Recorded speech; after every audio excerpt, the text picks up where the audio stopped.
j'ai une formation d'enseignant d'équitation au départ, que j'ai exercé pendant une petite dizaine d'années. C'est un métier dans le cadre duquel on est amené à faire de l'enseignement, du travail des chevaux, de l'entretien, pas mal aussi, de l'entretien des infrastructures, de l'entretien des aires de travail. Et puis ensuite j'ai bifurqué vers le métier de formateur en centre de formation à l'école.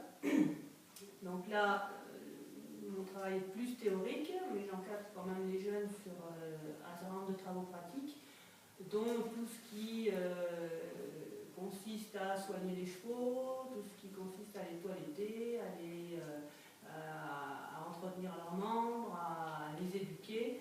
Donc je suis à la fois en salle et sur le terrain. Et puis je complète ça par un petit peu de coaching en concours complet, des formations de juges en massage, et puis une petite partie élevage aussi, élevage de poney chevaux de sport, ce qui m'amène à participer à des réunions de syndicats d'élevage, à des assemblées générales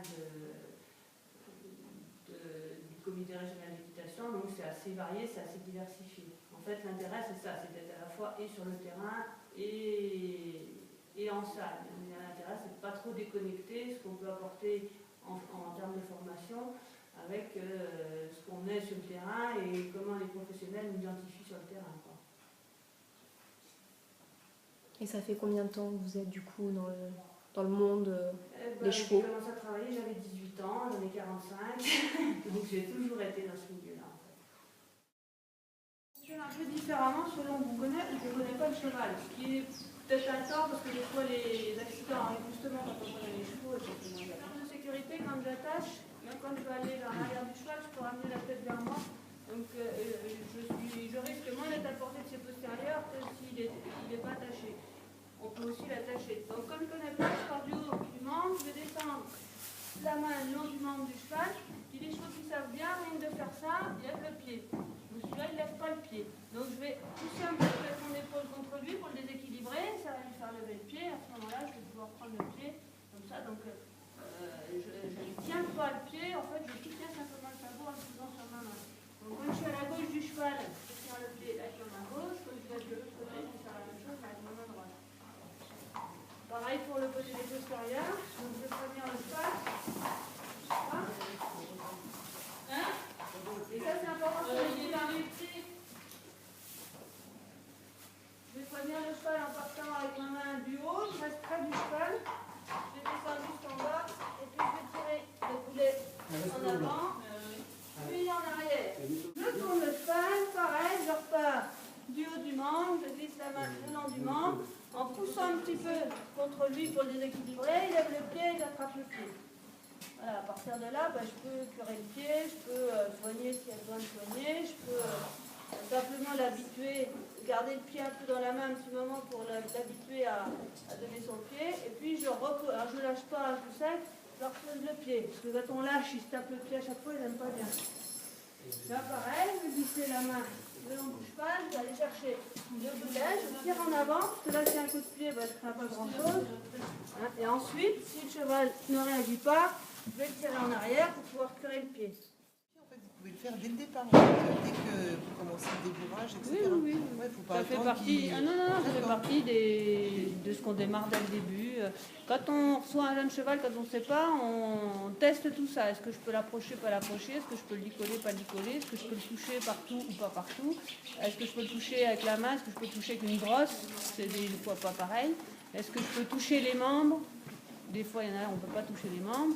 Est-ce que si je peux toucher les membres, est-ce que je peux ensuite prendre le pied? Il y en a assez facilement, ça se fait. Il y en a, ça prend plus de temps.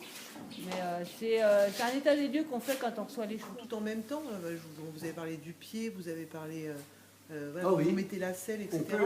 On peut faire tout en même temps. Quoi, tout en même temps? Étape par étape. Mais on peut faire tout dans la même journée, on peut avancer.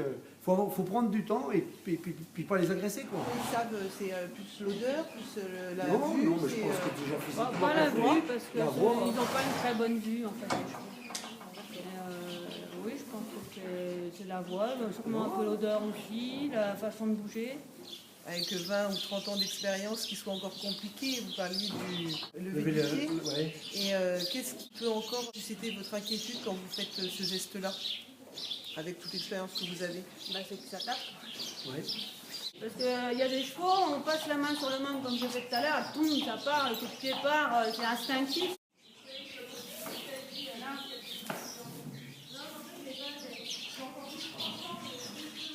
a deux choses, à la fois je pousse et à la fois, voilà. À la fois je pousse et à la fois je tire. Hop. Oh oh. Ah, ça y est, la situation arrive. Voilà ce qui peut se passer. Alors, c'est pas grand chose, mais moi qui ai l'habitude, ça me pose problème. Quelqu'un qui n'a pas l'habitude, j'y arriverai pas. Et quand vous n'y arrivez pas comme ça, vous... Ah, bah, je vais y arriver. Anne, allez, donne. Anne, met tout son poids. Là, voilà. Voilà. Oh, oh, oh, oh. Un peu de jeu, c'est pas lâché. Oh, oh, oh, oh. Et donc la première fois que quelqu'un novice va faire ça pour un jeune cheval, en fait, il y a quoi? Il y a quelqu'un qui est expérimenté à côté? Non, on ne fait pas ça à des novices. Et Ce serait une stupidité de faire faire à un novice quelque chose que cela je ne sais pas faire. Bah, ça peut arriver, mais c'est idiot, quoi. D'accord. Comme on dit, c'est un jeune chevaux mieux cavalier, et inversement, c'est vrai, c'est pour ça, quoi. C'est quelqu'un qui est en train d'apprendre lui-même à faire un geste, il ne peut pas en même temps éduquer un animal à faire correctement. Il faut sentir quand le cheval se relâche, quand il durcit, quand il y a tout un tas de choses qu'on met des années finalement à faire. Vous arrivez avec manque de concentration, que ce soit un geste où vous trompiez, vous ne le fassiez pas correctement, ce geste-là. Oui, ça peut arriver. Ouais, ça peut arriver. Mais bon, le risque, c'est de le payer cash, quoi. Ouais. En général, surtout au niveau des postérieurs, quand on fait ça, on est à ce qu'on fait, même des fois plutôt à deux, avec un qui tient le cheval. La fuite, la sortie du bas, ça aurait dû arriver, c'est une erreur, par exemple. Normalement, il y a quelqu'un qui aurait dû être à la tête, qui aurait dû tenir la jument. Et puis normalement, j'aurais pas dû lâcher 2 fois de suite, par exemple. Parce que des petits temps, bon, c'est pas grave. Mais, potentiellement, c'est quand même laisser entrevoir au cheval qu'il a la possibilité d'être plus fort que moi.